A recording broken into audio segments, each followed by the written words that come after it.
Queres saber como a cidade de Pelotas se protege das temíveis inundações? No vídeo anterior, exploramos como e por que a cidade se desenvolveu sobre as planícies de inundação de vários cursos d'água. Hoje, vamos entender o que é essencial saber sobre as obras de controle de enchentes, como barragens e diques, e as diferenças fundamentais entre eles.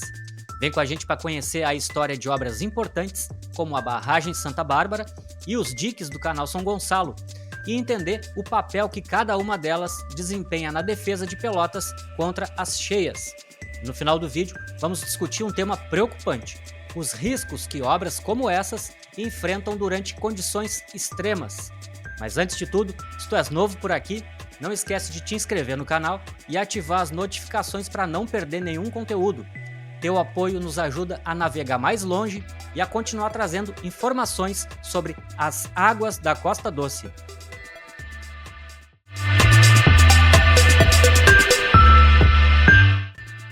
Para controlar as inundações em áreas urbanas, geralmente são utilizados dois tipos principais de obras: aquelas que desaceleram o escoamento, como barragens e seus reservatórios, e aquelas que aceleram o escoamento, como diques e pôlderes. As barragens são grandes obstáculos ao fluxo natural das águas. Elas são quase sempre acompanhadas de reservatórios, ou seja, de grandes lagos, dos quais a principal função é reter grande parte do escoamento durante os períodos chuvosos, para em seguida liberar o volume de água ao longo do tempo. Por outro lado, os diques têm a função de acelerar as águas, aumentando o escoamento e prevenindo que o transbordamento dos rios invada regiões habitadas. E nesses casos, as áreas protegidas pelos diques são chamadas de pôlderes. Nas primeiras décadas, após a trágica enchente de 1941, Pelotas iniciou a construção de uma barragem e sistemas de diques. Essas estruturas foram erguidas para proteger a cidade, principalmente das inundações causadas pelos transbordamentos do Arroio Santa Bárbara e do Canal São Gonçalo. As obras fazem parte do sistema de drenagem e proteção contra enchentes. A construção continuou por cerca de 50 anos, acompanhando o crescimento da cidade conforme ela se expandia, ocupando as planícies de inundação. E é natural que essas obras não sejam percebidas com a função de controle de enchentes, já que ambas têm mais de um propósito.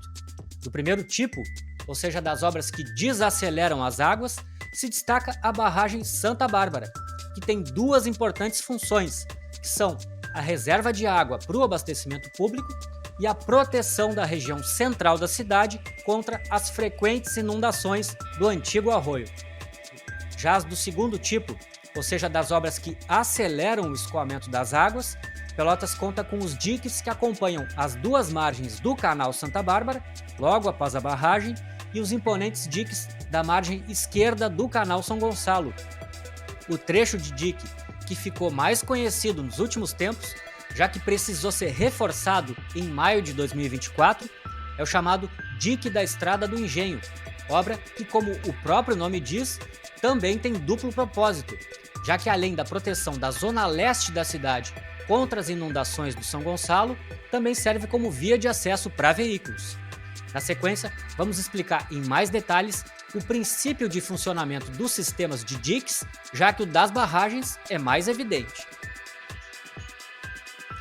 As palavras dique e polder têm origem holandesa, e diga-se de passagem, é um legado de um povo que vive em grande parte em territórios abaixo do nível do mar, altamente vulneráveis às inundações.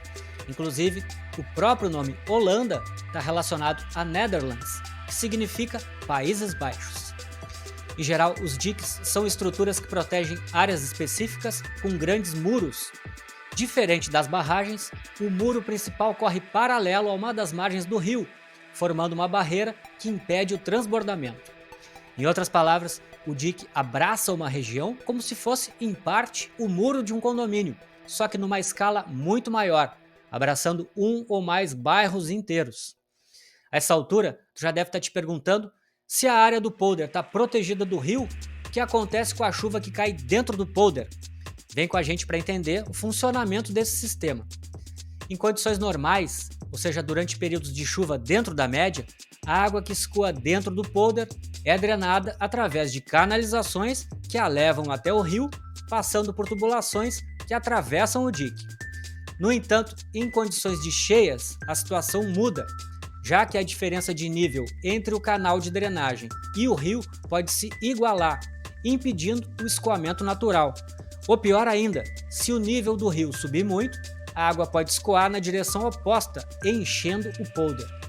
Nessas situações, as canalizações que atravessam o dique são fechadas por comportas ou válvulas, e a água de drenagem do polder precisa ser bombeada para o rio. Por esse motivo, os sistemas de proteção por diques são sempre acompanhados por estações de bombeamento. Na sequência, vamos falar sobre os principais riscos associados aos sistemas de diques.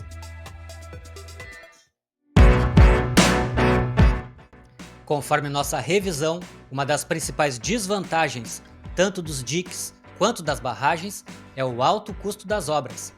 Contudo, em áreas onde planícies de inundação são habitadas, como por exemplo acontece em Pelotas e em Porto Alegre, a construção de diques de proteção pode ser uma medida justificável.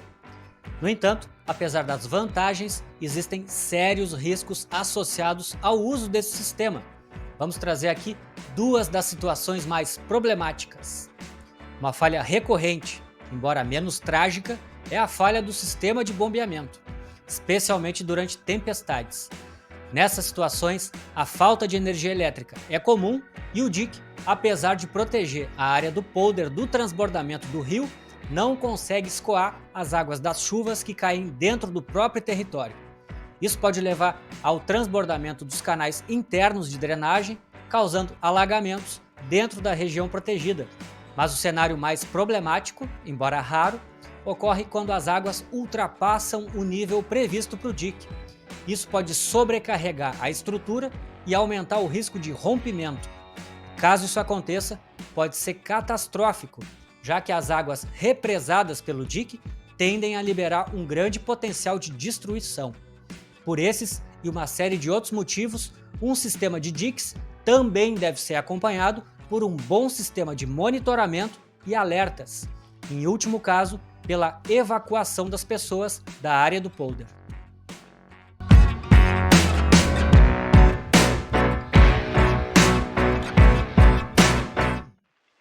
O dique da Estrada do Engenho recebeu o nome do antigo engenho de arroz do Coronel Pedro Osório e faz parte do subsistema Zona Leste, que é uma das 4 macro-regiões do sistema de drenagem de Pelotas.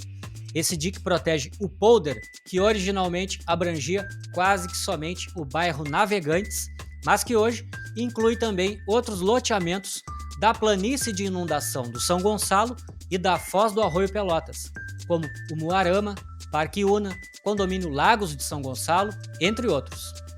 De acordo com o autor do estudo consultado, o dique tem cota média de 4,5 metros, com capacidade estimada de suportar, sem riscos, até 4 metros de cota d'água. E o escoamento das águas dentro do polder, na maior parte do tempo, é feito por gravidade.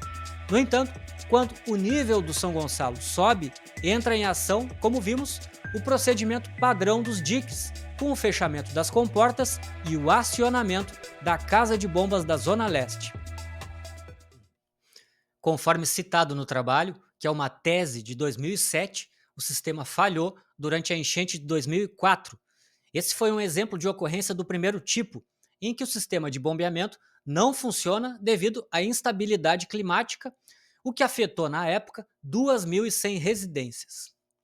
Já numa entrevista recente, Fabiano Di Marco, sócio proprietário da empresa que atua no Parque Una e integrante do grupo que, em parceria com o poder público, reforçou o dique durante as cheias de maio de 2024, relatou que o dique possuía, em alguns trechos, a cota de 3,5 metros.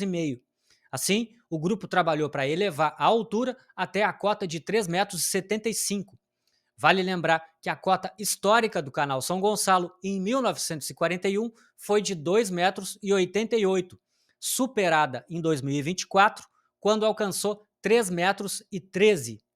Mas talvez o caso mais famoso de falhas em sistemas de diques ocorreu em 2024 na cidade de Porto Alegre, onde a obra mais conhecida é o dique chamado de Muro da Mauá, que protege o polder onde está localizado o centro histórico da capital. Apesar da elevação das águas do Guaíba não ter ultrapassado a cota do dique, o sistema falhou em vários pontos. Algumas comportas não fecharam corretamente e mais da metade dos sistemas de bombeamento não funcionou. Todas as falhas foram atribuídas à falta de manutenção no sistema, que resultou na maior inundação da história de Porto Alegre. Um exemplo a não ser seguido. Em tempos de mudanças climáticas severas, com fenômenos como o El Niño desafiando nossas capacidades de previsão, é importante lembrar que é ingenuidade acreditar que podemos controlar completamente as inundações. Assim, as medidas adotadas visam sempre minimizar as consequências. Nesse vídeo, trouxemos aqui para vocês as informações que nós consideramos essenciais sobre as medidas estruturais de controle de enchentes. Entretanto, é importante destacar que há um outro ramo de ação, o qual não abordamos por ser bastante complexo e abrangente, que são as medidas não estruturais. De maneira geral, elas envolvem o conjunto de ações de gestão ambiental das bacias hidrográficas, que tem o objetivo de regular os fluxos de água e reduzir a vulnerabilidade ambiental. No entanto, isso exige o comprometimento de cada município e cada empreendimento rural e industrial. Concluindo, não restam dúvidas de que a melhor estratégia para enfrentar os desafios dos eventos climáticos extremos é a combinação das medidas estruturais com as não estruturais.